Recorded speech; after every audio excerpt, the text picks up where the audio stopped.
I'm excited to be here with my friend Tia Hopkins. We haven't had a chance to do a talk together in a while, but we knew we were going to get back together soon enough to talk. And what there's not a better topic for both of us who love to be authentic and just bring our full selves to everything that we do to talk about this topic. So excited to get into this. Tia, why don't you do a quick intro of who you are and what you're up to, and I'll do the same after you, and then we'll get into it. Yeah, sure. I will try to make this quick. So Tia Hopkins, Field CTO, Chief Cyber Risk Strategist at eSentire. I got to get used to saying that. It just happened a few weeks ago. But I've been in tech for like over 20 years, focused on security for about the last 10 to 15. What am I up to? I'm teaching, I'm writing a couple books, I'm coaching football, I'm working on my car when I get a chance, just trying to live and be out here making a difference, you know? Absolutely, absolutely. So one, congrats on your recent promotion. That is amazing. Everyone, I did a quick intro this morning. I'll do another one for those that weren't here. I'm AJ Yan. I am the founder and CEO of BiteCheck, a cybersecurity compliance startup.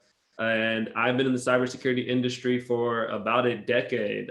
Started my career in the US Army as an Army officer, and then got out because I didn't like sleeping outside anymore, and got into consulting, where I was able to grow really fast in a short period of time, from like an associate consultant up to a principal consultant.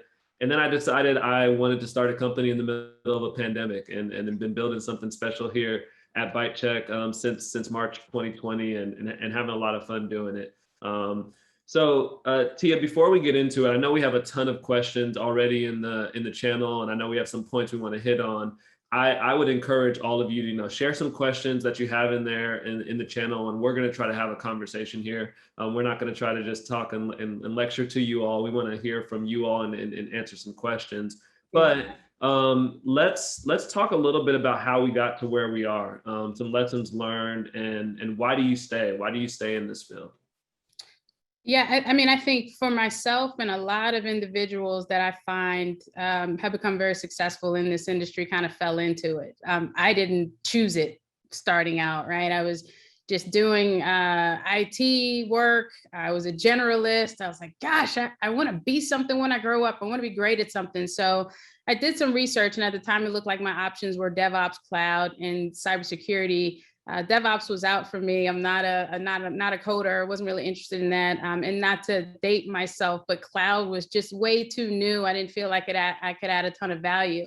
When I started looking into cybersecurity, I was like, wow, one, I'm already doing a lot of this. And this is a relevant point here because I often hear individuals currently in IT saying, well, how do I pivot into cybersecurity? Or I've been in IT for 15 or 20 years, but I'm entry level in cybersecurity. And I'm like, no, you're not, right? The misconception is that cybersecurity is a separate industry or a separate discipline of tech, when the reality is it's an overlay of all functions of tech. So if you're doing any of it, you're halfway there. You just need to understand how cybersecurity layers on top of that. So for me, it was a matter of feeling like it was my calling. Like, this is the way my brain works. I'm already doing this stuff. I'm going to be doing this forever. What I like to say is I chose cybersecurity then, it chose me back, and we've been choosing each other ever since. It's a matter of personal security. It's a matter of national security. And it's even becoming a matter of human life. So I'm driven every day to protect the things and people that matter to me. And that's why I stay.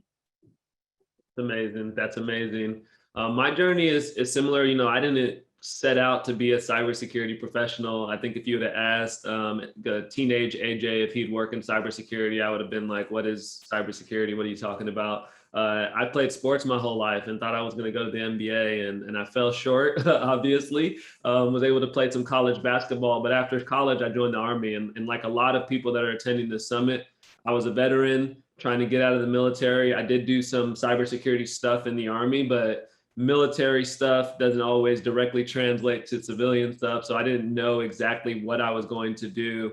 And then I landed into that cybersecurity compliance consulting role. And the first thing I realized is that my quality of life working in this field could be so much better than other fields, from the like you said, personal security perspective, financially, also the way that I was able to spend my time working in a remote environment. I knew I wanted to continue doing that so that I could be there for my family and be around my family.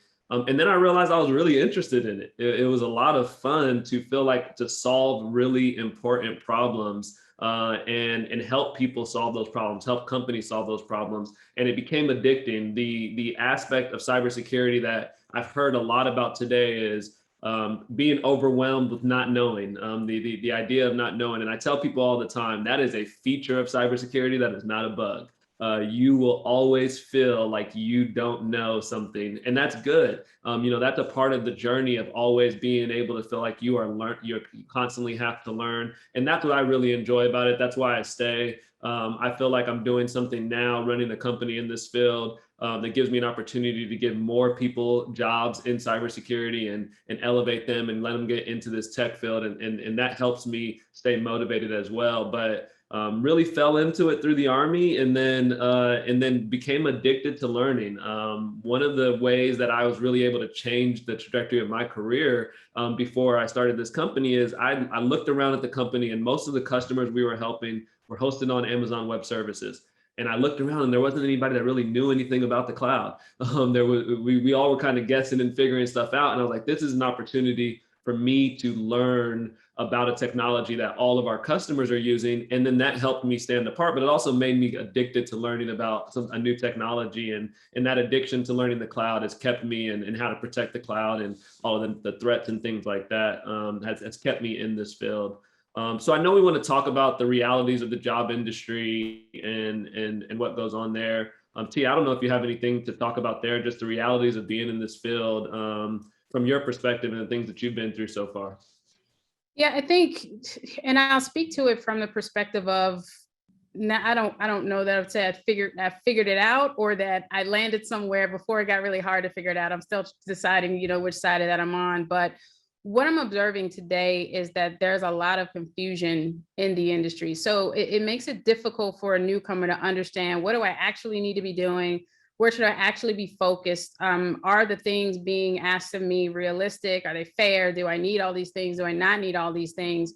And then that's compounded by what I feel like is, I see it as a bit of a problem where newcomers to the industry are being encouraged to become paper professionals. And what I mean by that is, go get all these certifications, go get these degrees, but then, like, what do you do with that? Number one, how does that translate into something that allows you to add value to an organization? And also, how do you differentiate yourself from everyone that's going out and doing the same thing? So for me, that translates into step zero, because step one is, well, I want to be in cybersecurity. What do I need? What do I need to study for? Step zero is, why are you here? Did you just show up because someone told you that your first job, you're going to make six figures?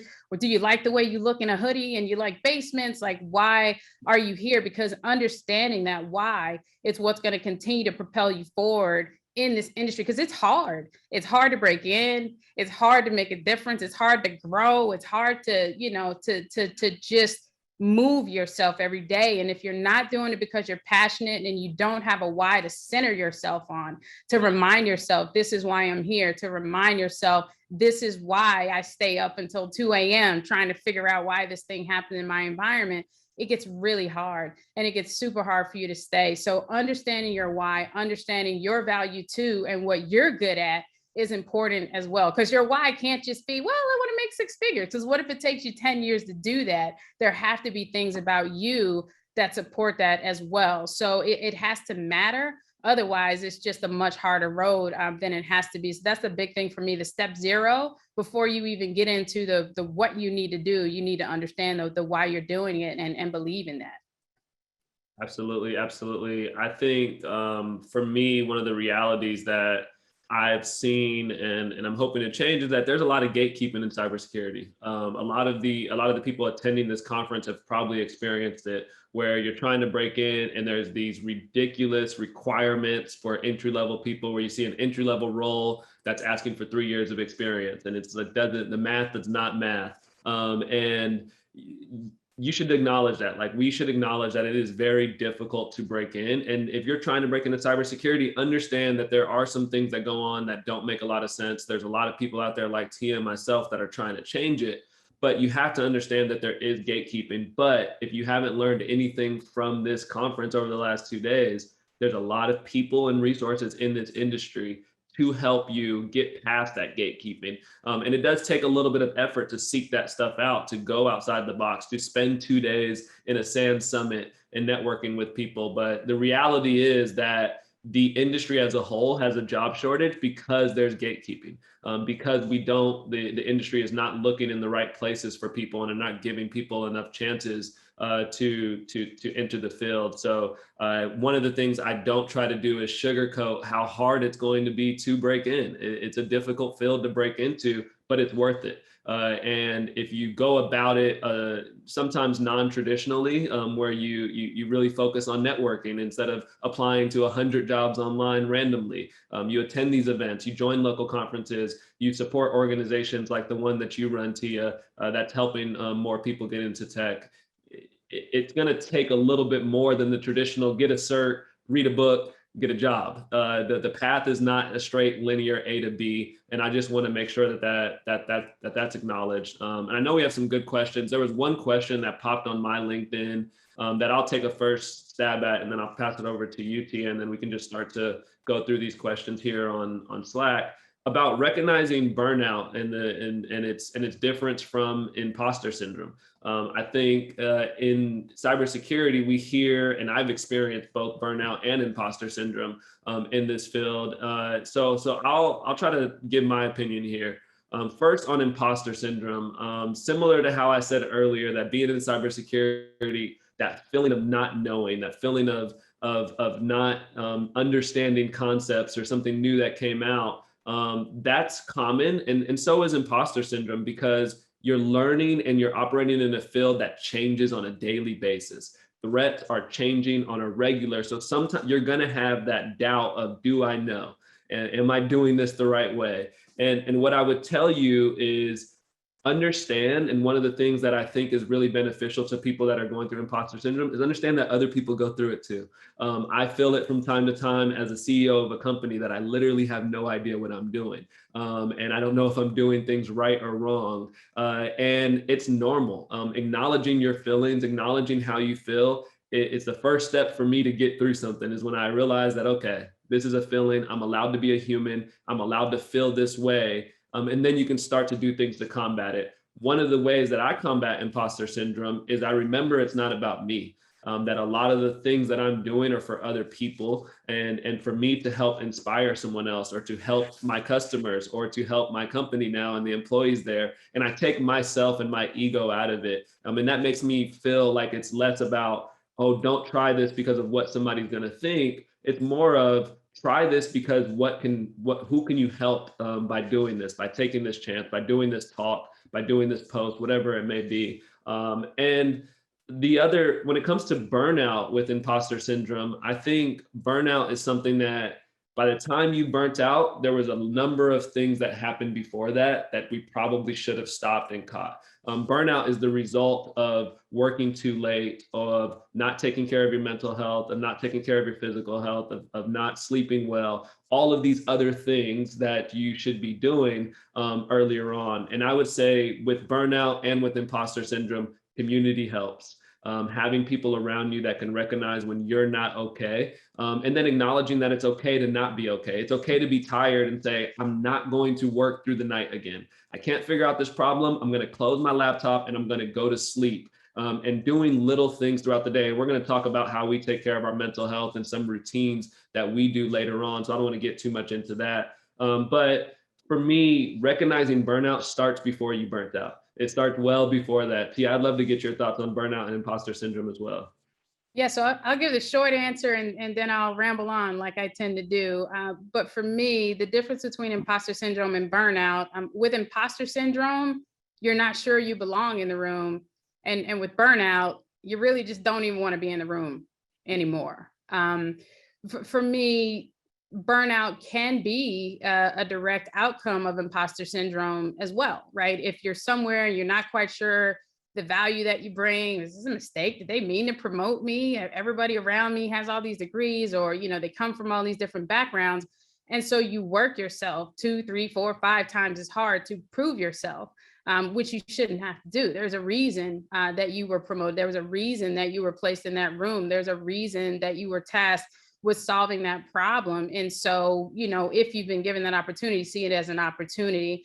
And to AJ's point, this is an industry where there's always going to be something that you don't know. And this is something that I had to fight myself on for a very long time, because as soon as I land somewhere new, I'm like, okay, what are my gaps? How am I going to close them? How am I going to get ready for the next thing? And I was chatting with my CEO one day and I was like, yeah, I'm in this leadership role, and I want to know, I want to identify my gaps so I can start working on closing them. And he said, Tia, you're fine.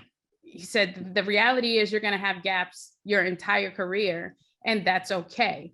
And the reality is, if you're not being stretched, then it's an issue, right? And that doubt comes from being stretched. So what I start to do is just see imposter syndrome for what it is. I'm like, I see you. I'll see you later. And that's it. That just is what it is. And I start to see what I see as gaps, right? Imposter syndrome comes from gaps in knowledge, gaps in representation. You walk into a room and you're the only one, you're the only this, you're the only that.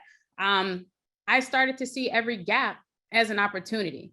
A gap in knowledge is an opportunity to learn and grow. A gap in representation is an opportunity to not only be a representative, but set the standard for what that representation looks like, right? So turn these things on their heads. I like to practice what I call inverse imposter syndrome. So it's not going to be whether or not I'm wondering if I should be in this room or not. It's like, I'm going to have so much and be so qualified that you're not going to tell me I don't belong in this room. And so we just have to combat it. We have to, and that goes back to knowing your why, knowing who you are and the value that you bring, because imposter syndrome will happen. It's just a matter of how much you allow it to penetrate you. And like I said, that can drive burnout, and self-care does go a long way for preventing burnout. Because a lot of times, there are things that need to be done, but a lot of times we take it on ourselves to get it done. Some of us may be working for employers that just push us and push us and push us, and there's no break. But I would like to think that's the exception and not the rule. And a lot of the things that we do to get to burnout sometimes are self-imposed.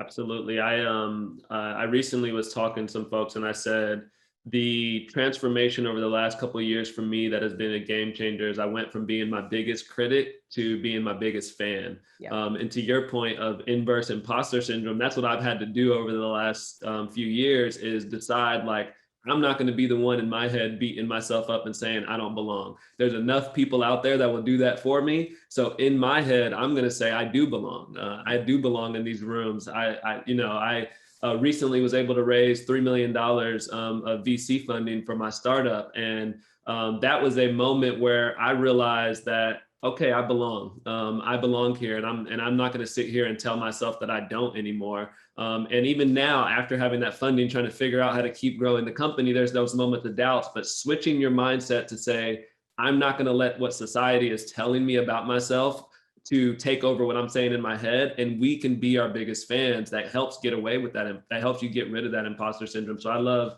inverse imposter syndrome. I'm going to have to steal that. Tia, I feel like every time we do a talk, I steal a saying from you. So that's awesome. I just want to add to that too, that I think the reason imposter syndrome is so scary is because we have a fear of failure, right? The at the root of imposter syndrome is, I don't know if I belong here. I don't know if I can do this. I might fail. And if failure is something else we need to accept, it's part of the journey. And I'll make this quick, but a real easy example of that is the stories you get from the journey when you remember the journey, and failure is a huge part of that, right? Everyone learned how to put their socks on when they were a kid. Most people also learned how to ride a bike. No one talks about learning how to put on their socks because that was easy to do.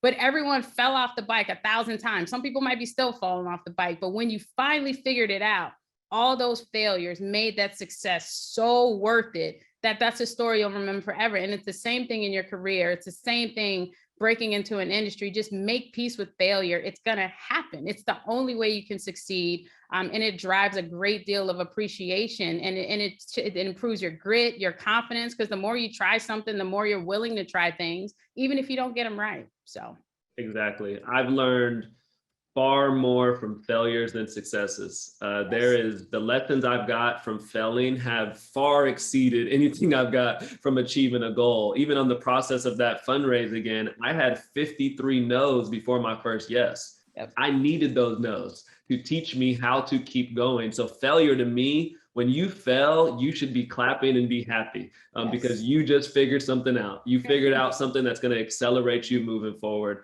So let's get into some of these questions, Ti. We have some great questions here. One is, can you list your opinion of the work-life balance of various disciplines within InfoSec? For example, DFIR versus malware analysis, threat analysis, compliance roles, et cetera. What's your thoughts on work-life balance based off of roles in cybersecurity?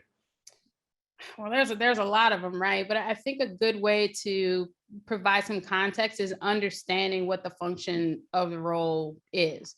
So let's compare DFIR and malware analysis, right? If you're on an internal team in an organization and your job is just to analyze malware and report into another team your findings, then you might be in a situation where you can just do an 8 to 5, a 9 to 6. You run your reports, and that's your Monday through Friday, and that's it. But if you're doing digital forensics and incident response, well, you might be in a role where you kind of don't know where your hours are going to be, because unfortunately, attackers don't let us know when they're going to hit our customers and where we're going to have to investigate those things. So understanding what you're signing up for, right? If you're a SOC analyst, yeah, your schedule might be 8 to 5, but if something hits the board at 4:59, you can't pack up and go home. So there are a lot of differences in work-life balance. And it all comes down to what works for you, right? If you're in a situation where you're like, look, I just want to get in, I'll do anything. I'll work 12 hours a day. I'll do this, I'll do that. Understand that that's what you're signing up for, and that's fine. But if you have a family, if you want to be around for soccer games and holidays and things like that, then understand that there probably are areas of cybersecurity that you want to stay away from, because they're incredibly demanding. They're incredibly unpredictable, and it would absolutely destroy your work-life balance. But that doesn't mean it's a bad career. It just means it's not the career for you. So that's my take on it. Yeah, absolutely. And I would say understanding the job is so important. And then also, like, one of the things I challenge on the whole work-life balance thing is, like, we don't need our life and our work to be in balance. Your life is way more important than work. And we need to, companies, people, everyone, we need to stop trying to fit our life around our work, and we need to just put our work within some form of our life. It's a piece of your life, but there are far more important things going on. And I think when we start to say, I need work-life balance, we put work at the top and then put all of the rest of our life in one other bucket and say those two things need to be in balance. And it's not even. It's 6 versus 1 or 5 versus 1. If you're a parent, if you're a coach, if you got a partner, you have other things going on. You have other interests. And one of the things that I've seen for even you, as you did your intro, all of the different things that you're involved in, when we're balanced, we're better at cybersecurity. Yes. When we're all in on cybersecurity, not that great. So balance is so key. And I would tell anyone, if you're working at a company where you don't feel like they are looking after you as a human, and having those conversations like you had with your CEO and your leaders that say it's okay, and they're talking about you as a person, there's a lot of companies out there that will take care of you in this field. Yeah. That's the beauty of this field, and you don't have to stay in bad situations. To that question, someone said, do they think InfoSec will work for someone like them who wants to stay engaged with their very young children, or should they just stay in IT? And I think you can talk to a lot about the different things that you have going on that you're allowed to have a life outside of cybersecurity. No, absolutely. I don't think you have to discount cybersecurity as a whole. Like to my earlier point, it's just a matter of understanding the functions within that work for you, right? And it doesn't have to be hands-on technical. You could go into governance, risk, and compliance, right? You could be more on the policy side of things, which wouldn't be as demanding after hours. I mean, if you're going through an audit or something like that, it could get, pretty hairy, but definitely less demanding on a day-to-day basis. So I would not discount it as a whole. And also, you really have to decide what that work-life balance looks like for you. Because if I'm at a point in my life where I'm like, okay, this is the moment where I need to go hard. I got to go all in, and it's all about my career. And I've had a conversation with my family, guys, I'm trying to take us to the next level. And here's what that looks like for me. Setting those expectations for yourself, prioritizing, managing your time.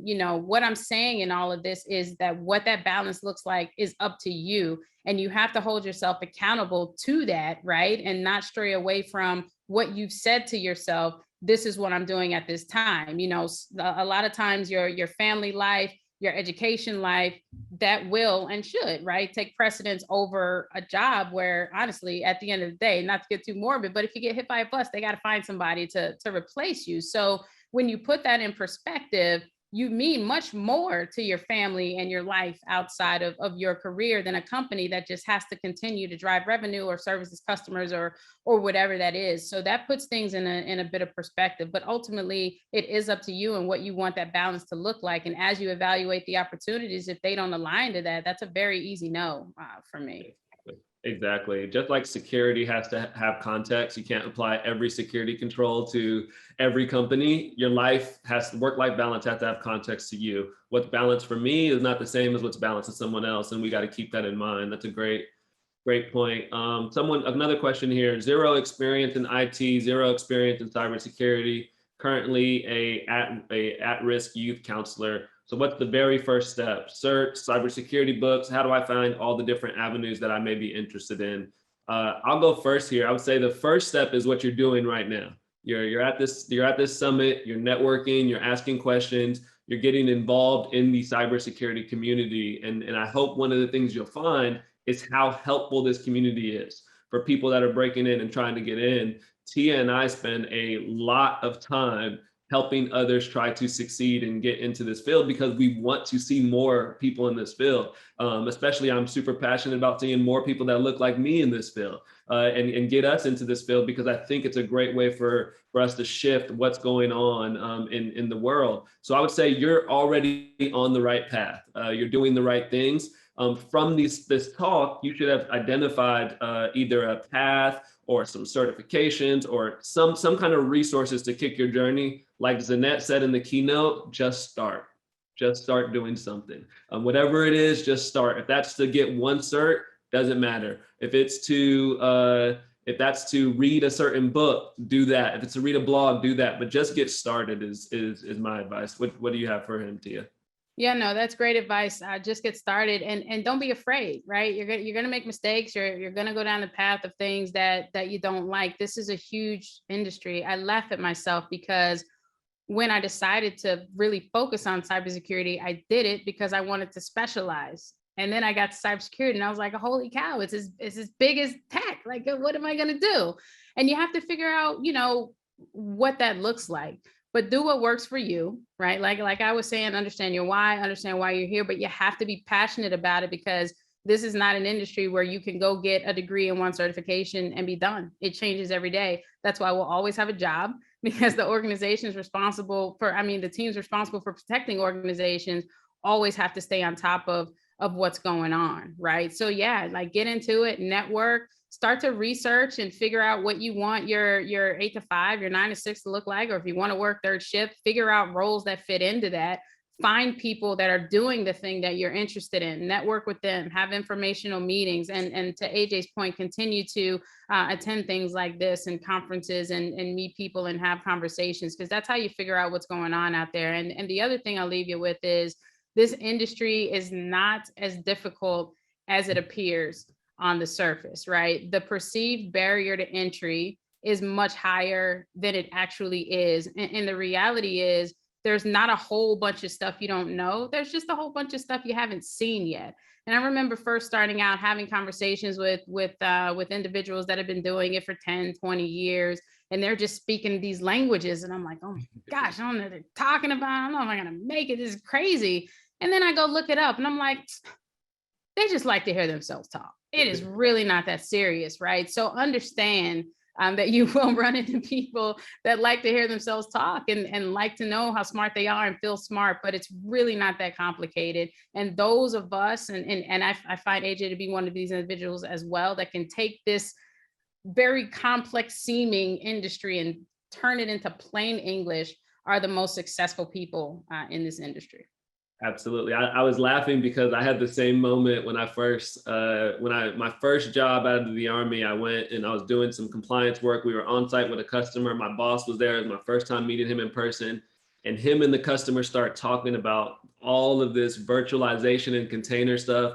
And I literally had never heard any of those words before in my life. And I was so confused. I like went to the bathroom, splashing water on my face, trying to figure out. And then I went that night and looked up exactly what they were talking about. And I was like, why were they saying it so confusing? Like, this is simple. So I hope everybody listening to this here that both Tia and I have experienced those moments of confusion.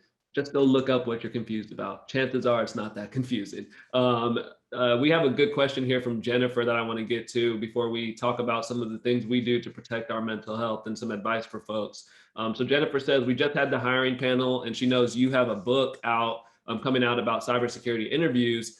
What's your advice on managing mental health and dealing with stress and rejection during the job hunting process? Mhm. AJ, you know I'm stubborn. I'm bullish, right? And like you said, it took you 53 no's to get to a yes because you learned something. And I even see rejection as an opportunity. I had this question recently, and what I say to that is when I knock on a door and I don't get the answer that I wanted when I knocked on that door, I don't take it as a no. I'm just like, well, this is the wrong dang door. I'll just go knock on another door. You know, you can't beat yourself up about it. You also have to understand where the industry is. This is a very competitive industry. It's a very attractive industry. A lot of companies don't know how to hire, they don't know how to qualify. And that is why companies are fishing in the mid to senior level pools instead of considering more entry level talent. Because if they consider entry level talent, then they have to take on the task of figuring out what those entry level qualifications look like and how to work that entry level talent into their organizations.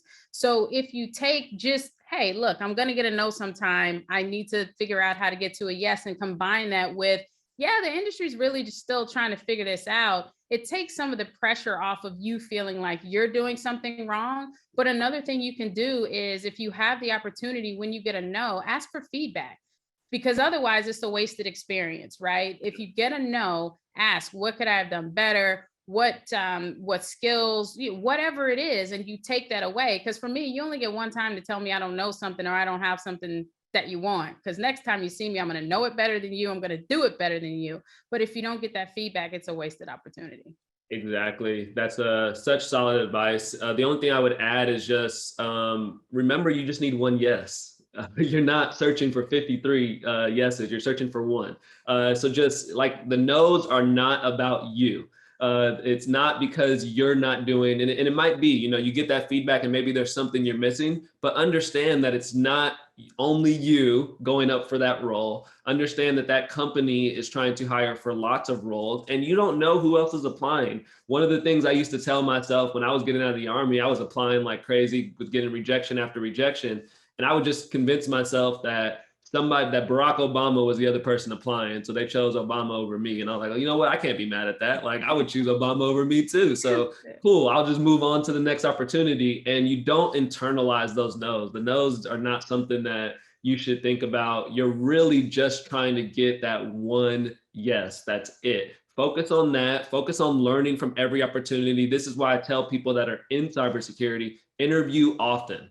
Always go through an interview because it's going to highlight things. You're going to get asked a question. You're like, man, I literally had no clue what that question was about. I probably should go look that up. And it helps you understand what are your gaps. What are the things? So even if somebody presents an opportunity to you that you think you're not qualified for, take the interview. You're going to find out what you need to do. And then that gets you away from thinking of these things as binary. I'm good, I'm not good based off of a no. It's nothing like that. And I love the advice you gave as well. I definitely highly encourage people to go get your book and make sure that they can learn some stuff about interview tips. Before we wrap up here, I would love to hear from you, Tia, and then I'll close us out.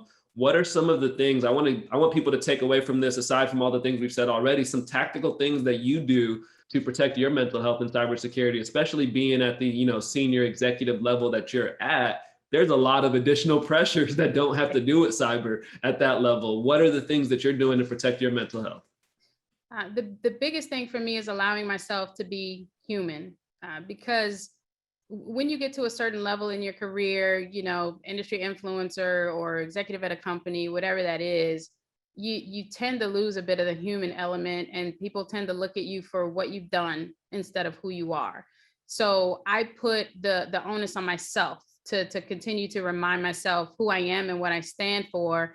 And I'm really bad at self-care. I'm just going to say that out loud. I'm terrible at it, but I'm working on it. So every day when I wake up, I do two things. So I remind myself who I am, and it's actually the initials of my name. So Tia to me is who I am. My core values are uh, transparency, integrity, and authenticity.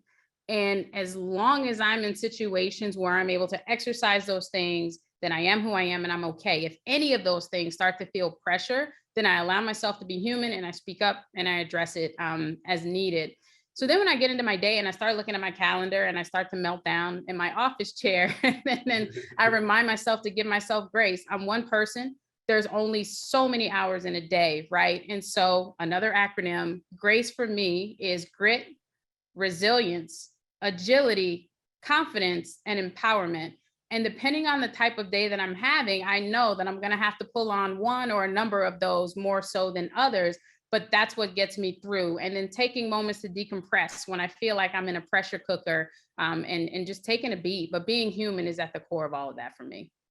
Absolutely, I love it.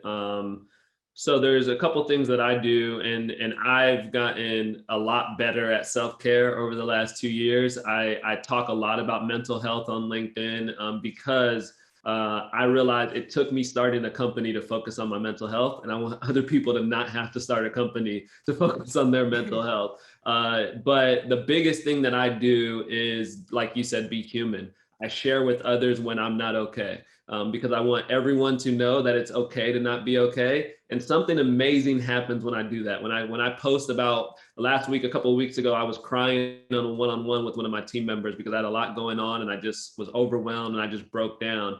Or I'll share that I had to take a break because I was feeling overwhelmed, had anxiety. And I get all these messages from people that say I was feeling the same exact way. And I was just scared to say it, but your message allowed me to go talk to someone. So that's a big part of self-care for me, selfishly, is by sharing that information. I hear from others that they're feeling the same way, and it makes me feel okay that it's okay to not be okay. And then there's some tactical things that I do every day that I would encourage folks to give a shot. The first is how I start my day. My morning routine is critical to my happiness and my self-care. When I first wake up, for the first hour that I'm awake, I don't look at my phone. I don't check messages. I don't check email. I don't check Slack. I don't check Twitter. I don't check anything. I don't start any input. That space is for me and my peace. I don't start anything there. I go on a run. I work out. I try to get some kind of exercise in to break a sweat, get some of that cortisol out of my body. And then I meditate. I meditate and take some time. And I started doing guided meditations that have been really helpful and impactful for me to stay present. And then I read, and I don't check my phone until I go through that morning routine to protect myself. And then before bed, I don't check my phone either. I don't check my email, my Slack, nothing before bed. I take a break from that as well and separate from the technology. So those technology breaks are critical. And I would encourage everyone to try to meditate, give it a shot. It's really changed my life over the last year. Thank you, Tia. Thank you so much for sharing. I always enjoy doing these talks with you, and just spending some time with you and learning from you, like the great person you are. So thank you for spending some time with us. And this has been awesome. I really enjoy talking about this stuff, and humbled for Sands for giving me the opportunity to share and speak today. Absolutely.